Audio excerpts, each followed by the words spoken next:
ಬಡವರ ನರೇಗಾ ಸ್ಕೀಮ್ ನಲ್ಲಿ ಬೆಳಗ್ಗೆ ಸೋನಿಯಾ ಗಾಂಧಿ ಅವರು ಕೂಡ ಮಾತಾಡಿದ್ರು, ಅವ್ರದ್ದು ಸ್ಥಿತಿಗತಿ ಹೇಗಿದೆ ಅಂತ.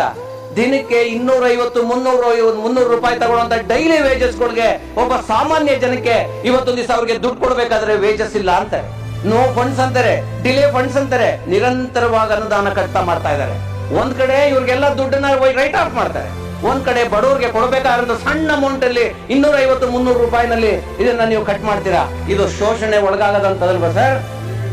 ಬಡವರು ದಿನಗೂಲಿ ಕೇಳದಂತ ಸಂದರ್ಭದಲ್ಲಿ ಫಂಡ್ಸ್ ಇಲ್ಲ.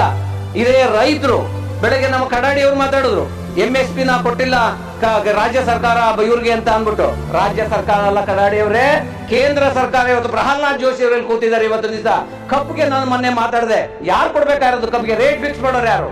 ಇಂಪೋರ್ಟ್ ಫಿಕ್ಸ್ ಮಾಡೋರು ಯಾರು? ಅದಕ್ಕೆಲ್ಲದನ್ನು ಮಾಡೋರು ಯಾರು? ಖರ್ಗೆ ಸಾಹೇಬರು ಕೂಡ ಬೆಳಗ್ಗೆ ಮಾತಾಡಿದ್ರು. ಎಲ್ಲಾ ಗ್ರಿಪ್ ನಿಮ್ ಕೈಲಿ ಇಟ್ಕೊಂಡ್ಬಿಟ್ಟು ಮಲಾಸಿಸ್ ಅಲೋಕೇಶನ್ ಮಾಡೋರು ಯಾರು? ಅದನ್ನೆಲ್ಲ ಮಾಡೋರು ನೀವು. ನಮ್ಮನ್ನ ಕೇಳಿ ರಾಜ್ಯ ಸರ್ಕಾರ ತಗೋಬೇಕು ಅಂದ್ರೆ ಯಾವ ನ್ಯಾಯ ಅಂತ ದಯವಿಟ್ಟು ನೀವು ಆಡಳಿತ ಪಕ್ಷದಲ್ಲಿ ಇರೋರು ನೀವು ಹೇಳ್ಬೇಕು ಅಂತ ನಾನು ಕೇಳ್ಕೊಳ್ತೀನಿ ಸರ್. ಅಂಕಿಅಂಶಗಳ ಪ್ರಕಾರ ಇವತ್ತು ಗ್ರಾಮೀಣ ಪ್ರದೇಶ 25% ಹಣಕಾಸಿನ ತೊಂದರೆಯಿಂದ ಸಾಲ ಮಾಡಿ ಸರ್, ಅವ್ರು ಸಾಲ ಕಟ್ಟಕ್ಕಾಗದೆ ಮನೆ ಮಠ ಮಾರ್ಕೋತಾ ಇದ್ದಾರೆ. ಇವತ್ತು ಅವ್ರು ಆಗ್ತಾ ಇಲ್ಲ ಅವ್ರಿಗೆ ಬಡ್ಡಿ ಕಟ್ಟಲಿಕ್ಕೆ, ಎಲ್ಲೆಲ್ಲೋ ಪ್ರೈವೇಟ್ ಅಲ್ಲಿ ಬಡ್ಡಿ ತಗೋತಾರೆ, ಅವ್ರಿಗೆ ಕಟ್ಟಕ್ಕಾಗದೆ ಇವತ್ತು ಮನೆ ಮಠ ಮಾರ್ಕೋತಾ ಇದ್ದಾರೆ. ಇಂಥ ಪರಿಸ್ಥಿತಿ ನಿಲ್ಲ ಸರ್. ಇವತ್ತು ನಮ್ಮ ಜನ ಬದುಕ್ತಾ ಇದ್ದಾರೆ. ಇವತ್ತು ಅದೇ ಕಾರ್ಪೊರೇಟ್ ಕಂಪನಿಗೆ 30% ಇದ್ದಂತ ಟ್ಯಾಕ್ಸ್ ನ ನೀವು 22 ಇಳಿಸ್ತೀರಿ. ಆದ್ರೆ ರೈತರಿಗೆ ಏನಾದ್ರು ಇಳಿಸಿದಿರಾ ಅಥವಾ ಮನೆ ಕಟ್ಟೋರ್ಗೆ ಇಳಿಸಿದಿರಾ? ಯಾರು ಇಳಿಸಿಲ್ಲ ಸರ್. ಇವತ್ತು ದೇಶದ ಅಪಾಯಕಾರಿ ವಾತಾವರಣ ನಿರ್ಮಾಣ ಆಗಿದೆ.